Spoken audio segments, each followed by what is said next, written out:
கடவுள் தந்த கவிதை போல உன்னை நான் பார்க்கிறேன். இதற்கும் மேலே என்ன வேண்டும் என நான் கேட்கிறேன். இரவிழில்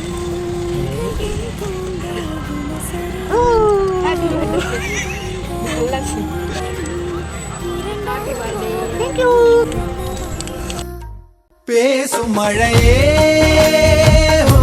நனைய வரவா, பூவின் இதழாலே புனைய வரவா, சாலை நிழல்